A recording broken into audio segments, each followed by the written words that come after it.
today I am with an amazing woman who I am now proud to call my friend, Olga Norman. Olga is really my sister's friend, and we've had the delight of getting to know each other, both here at Wee Otara, but also up north on the land. So that's the places that best relationships are made. Olga, this is a really special opportunity to thank you for all the times you've come to be with us here, but also the times we've shared up north. To be, I feel that you're part of our whānau, really. And I have this wonderful So do I feel feeling, the same. a wonderful feeling of joy. Whanaungatanga. Yeah, whanaungatanga, yes. Yeah, it is whanaungatanga. But there's a real joy in what you bring. I see you bring to my sister as her friend, but also you bring to us in our work and me as my friend. So thank you. One of the things that I just hope to talk about in this conversation was about, specifically about our work, our mahi here at Wee Otara, and the things that we're trying to share with the children. And the other week, somebody was talking about how a really lovely place to start is, how do you feel when you come to here, when you come into our whare here, Wee Otara, the people of Tara, how does that make you feel? So the overwhelming feeling, because it's, I can see the joy in the children, the tamariki, and a sense of them belonging somewhere that they can come to be who they are, to express who they are. It's a coming together. That's what community is about, and you have created that the environment. And so when I do come here, I just want to go, oh my gosh, I want to get in there and be a part of this. And I come from, even though I come from Ranui, my children have been welcomed with open arms, and to me it's like you can't get that in in the city, and that's what's missing. That's how my mokapunas feel too when they do come here, and we like to share, what we have. So is that enough? Yeah, no, I mean, because it's interesting, isn't it? That's probably our greatest hope. That's what we work for people to feel like that. And I think, Chloe, when she bought her, when she was just a little dot, and I remember getting dressed up when we first started bringing clothes here, and people donating the clothes, and Chloe would sort of be trotting around in these high-heeled shoes, and now they fit her, those high-heeled shoes. So that's a bit scary, isn't it? Exactly. Oh, but all of your kids. It's a privilege and an honour, to be part of all this, because, she's grown up. She's grown up, and now she's giving back. Slowly giving back. That's really special too, isn't it? Yeah, exactly. So that is the cycle of life that we're trying to create here. The children come, and then as they get older, they become the youth leaders, and that's right. And they give back, and they know exactly how to make things happen. And so that's like the protocol of being, in a marae. You teach, you're learning. To help each other, and that's their journey, and they'll look back at this and really appreciate what you've done for them. Wow. It's we, actually, tato. But someone had to have that idea. Oh, sorry. Yeah, but I think these things grow over time. But it's extra special to hear you speaking of that, really. And I've always wanted to be in the background, but I'm learning a lot of things. And I think by coming and sharing this conversation with us, with whānau Otara, That's right. Hapori Otara, you're saying, well, this is what I see. And, come along and find out for yourself. Yes, come along. Because you and your children are welcome. That's right. That's right. That's really special. It is amazing. Gets me out of bed every morning. I love it so much. I really, really do. And how we'll find that person that's going to pick up from us is something right. It's amazing what you've done. What I don't know. What you do, what you share, what you've shared to that aroha. Well, with people like you. And, my tuakana. Yes. It's been it wouldn't be happening without you. We don't let anybody in, We don't. There's nobody else, I don't think. I think that comes along that's not from, and it doesn't stay here. But it's special, and it's no surprise to us, of course, that we find that you whanaungata some of the people that come here anyway. Yeah, exactly. Exactly, eh? That is quite amazing. That is special. And that, well, it's magic, I think. It is. It's a privilege to get to know you too. Helen's sister. Yeah. So it's a privilege and an honour. I'm just making a little note about a question I'm going to ask you at the end. Or maybe we'll go there. No, we'll go there at the end. So if we look forward, and we'll look back to just the last few weeks, and we've just celebrated Matariki with you guys, and you brought some real taonga with you this time. I mean, it's always taonga. Your grandchildren are amazing, and your children are amazing, but this time was a particularly special time, I think, wasn't it? Maybe it's just growing around us. You're certainly getting a lot out of me. Because I haven't done rāranga for many years, and it was like, gosh, it's so special to be able to share this knowledge, this skill, to create the joy and the joy of seeing them do it, to be able to Well, don't worry about shutting me down. I was thinking about, because it's not just the rāranga standing alone, is it? It's all of the mātauranga, the knowledge in behind. Yeah. So do you want to talk us through the process of what we need to know if we want to get involved in weaving rāranga? But before we start that, what are the things? So because some of our people won't know that, some of the people watching this video, and so this is your opportunity to share it. Okay. It's a bit of a process. You start off with the gathering. So there's special weather. You got to do your karakia first, and then you do the harvesting. Are there special weather conditions for the harvesting? Oh, yeah, sure. Sorry. It's you ever do it in the rain? You just wait till it's a nice day to do it, but never do it in the rain.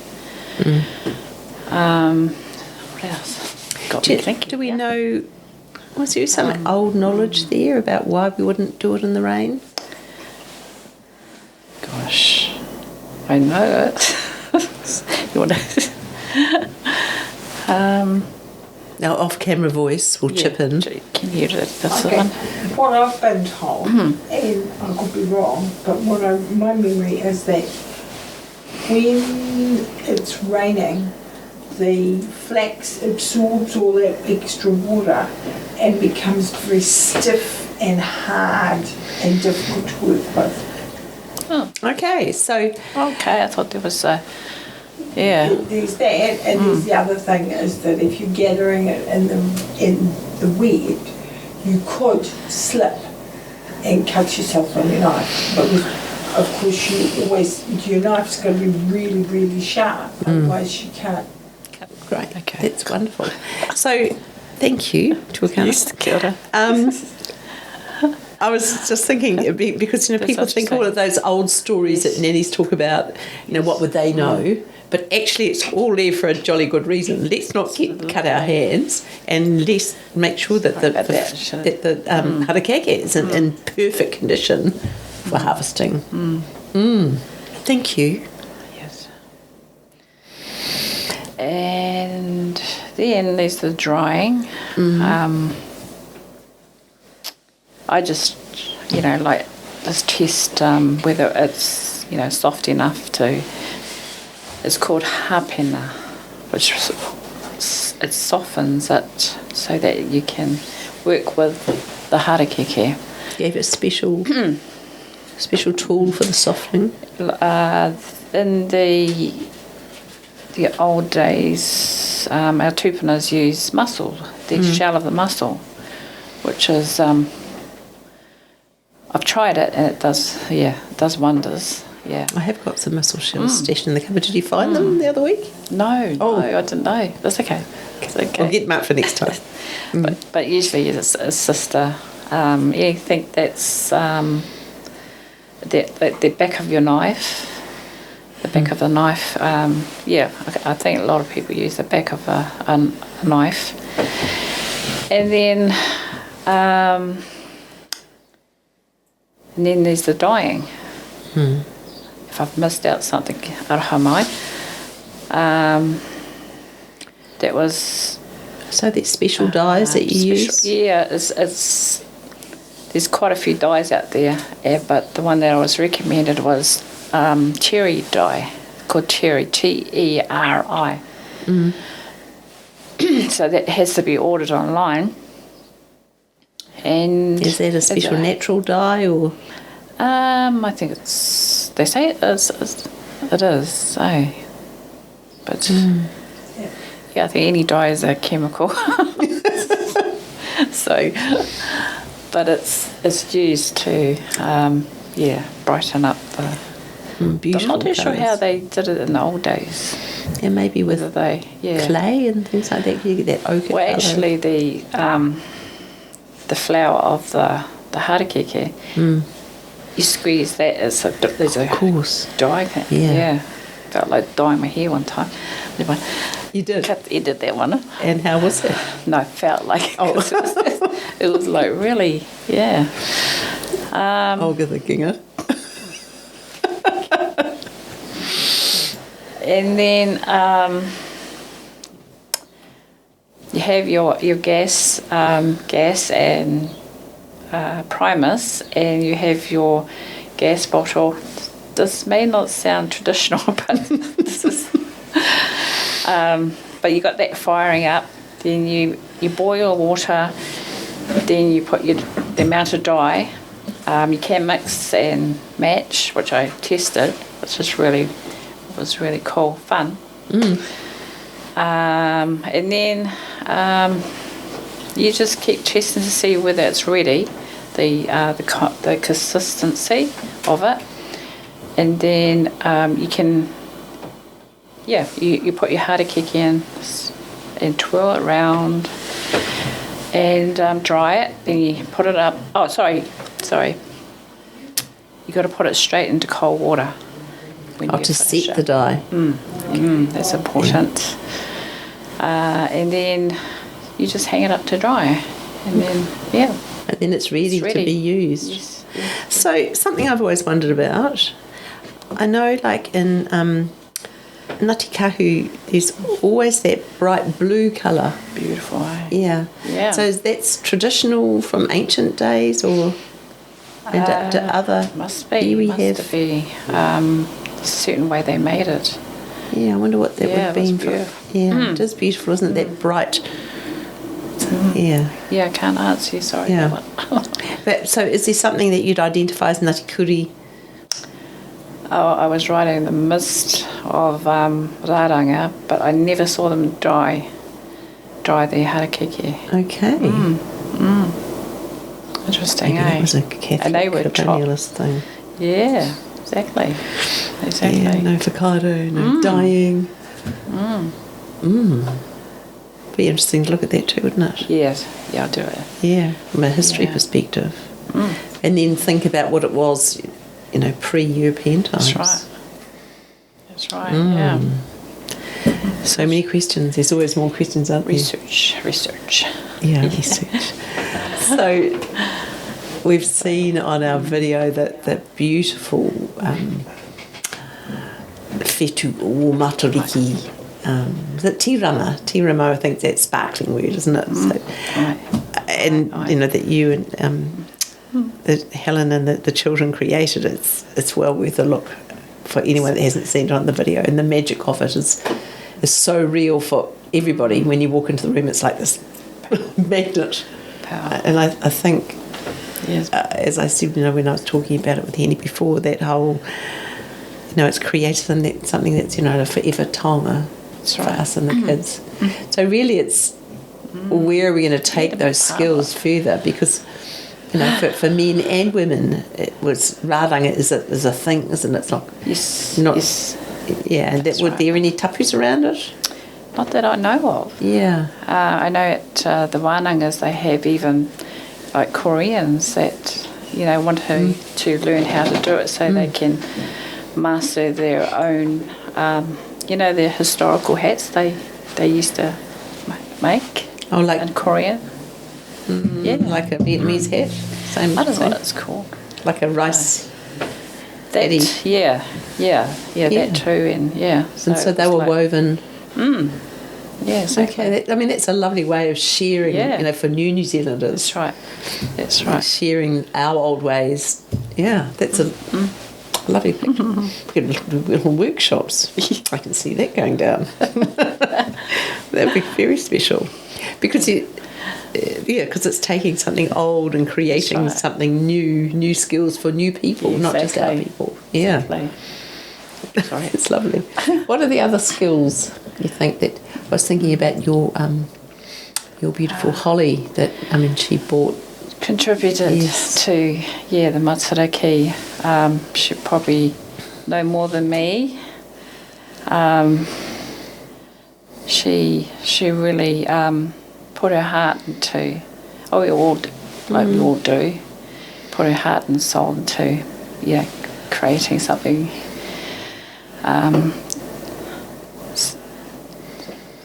To that special taonga. She was like a great part of making. How to describe it?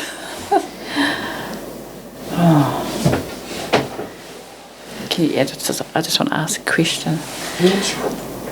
By Helen, what was the how would you describe is it a mural or? Well, I put it in the art but you could call it a curtain or a backdrop or a koruai. Could be a koruai. Could be. Because she isn't here, she would have had her own words to say about it. Yeah. Okay, well maybe we'll ask her when she's back here. Hoping she would. How many people did you have in your rōpū that you brought with you guys this time? That was, That's a lovely, amazing really, isn't it? Yeah, exactly. Yeah. Just as well you came in peace is all I can say to you. I came where I fitted in. If I saw a need, I knew the girls would do their part, and they did, really well. It was just amazing how everything fitted together. We did things separate, but when we came together, it was like amazing. Just shows you that we can, what Henny can do. Multi-skill. Yeah. Bringing the people together, bringing the skills together, bringing the groups of, your group with our group of, magical stuff. It's incredible. I was thinking too, we were planning, looking forward to, our next holiday program and what we might do together, and that idea came really quickly. Really, was let's start with some baranga, but what could we do? And that whole idea of coming up with like a whole mural on a wall, and then what was your idea? Yeah. Coming after that we could take it up to the town centre and paint it somewhere. Yes, I mean, yes. it'd be really special. Yeah. So I guess to round off our conversation, what I was thinking about was something that was said was that perhaps our whanaunga from the West might take some of these feelings, that the aroha that you have for what you see happening here, and take that back to the West and create something a bit like that. Mirror it. Yeah. We mirror are it back. We are. And hopefully if we do, set ourselves up, you can come over to us and we'll come here, and wouldn't that be amazing? That'd be amazing. That would be so special, wouldn't it? Yeah, exactly. Because I mean all the time and think about when are we to next, because it's not easy. I think I've had this realisation in just the last few weeks that we've always been hunting the money to do things, but actually I think we need to let the money hunt us. The resources hunt us. We have what I hear. Yeah, we have the skills and we have the love, the passion. That's right. The aroha for all of this, and it's only our hearts. It's in us. Yes, it's in us. Yeah, and we know about environment stuff, things, and the ancient knowledge. Ancient knowledge. Yeah, exactly. So we are it, my girl, and you can create. Yeah. Yeah. Yeah. So we're the tonga, and exactly. Yeah. The only chance we just have to be able to survive. We have to find the groceries to get through to that time where. Yeah, that's amazing. Yeah. And that's the hard bit. It's been, 20 years of pretty hard graft. And we're not there yet. That's right. Yeah. I feel like the little kid in the back of the car going, "Are we there yet?" No. Maybe we'll never be there. But while there are people like you and Henny and your amazing whānau, our amazing whānau together, and the other amazing people that stand in to be part of what we're doing, there is hope. There is hope for a future. Absolutely. Because we bring with us our love and our vision. Yeah, exactly. Vision. What is your vision, Tone?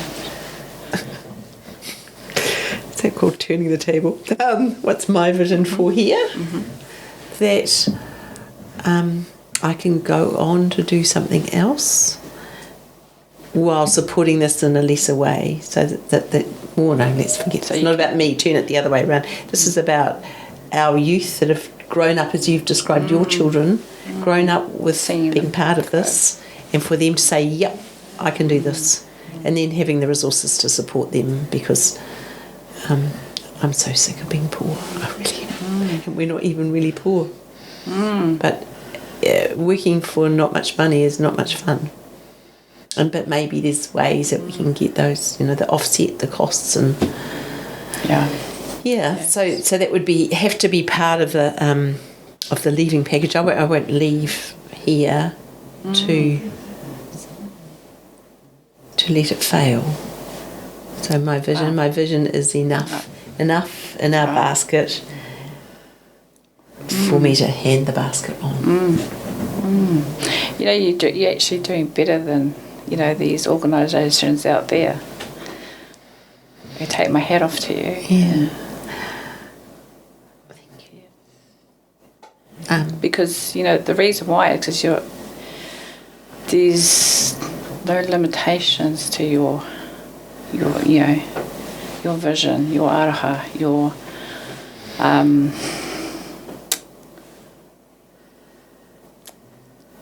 passion. But we were brought up that way. I know. Why do you think I'm friends with you guys? Yes. We all have that. Yeah. We all have that vision. So yeah. Truly blessed with that. Okay. Are we done? Come on, too. Thank you.